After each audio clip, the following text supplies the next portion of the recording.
पुढच्या महत्त्वाच्या बातमीकडे वळतोय। देशातील 7 राज्यांमधील विधानसभा पोटनिवडणुकीमध्ये भाजपचा धुव्वा उडालाय। इंडिया आघाडीला 13 पैकी 11 ठिकाणी विजय संपादित करण्यात यश आलं। पोटनिवडणुकीमध्ये भाजपला अवघ्या 2 जागा तर निकालानं इंडिया आघाडीचा आत्मविश्वास मात्र वाढलेला। महत्त्वाची बातमी आपण पाहतोय। देशातील 7 राज्यांमधील विधानसभेच्या पोटनिवडणुका पार पडल्या। यामध्ये भाजपचा अक्षरशः धुव्वा उडाल्याचं चित्र आहे। इंडिया आघाडीला 13 पैकी 11 ठिकाणी विजय मिळालेला आहे। तर पोटनिवडणुकीमध्ये भाजपला अवघ्या 2च जागा मिळाल्या।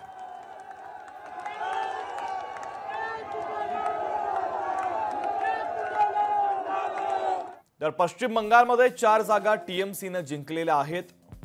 भाजपचा या ठिकाणी पराभव झाला। हिमाचल प्रदेशामध्ये 2 जागा काँग्रेसने जिंकल्या। पंजाबच्या जालंधरमधून आम आदमी पार्टीने बाजी मारलेली आहे। उत्तराखंडच्या 2 जागा काँग्रेसने जिंकलेल्या आहेत। तामिळनाडू विक्रामंडीची जागा डीएमकेने जिंकली आहे। लोकशाही मराठी ऐका, पहा, जागरूक रहा।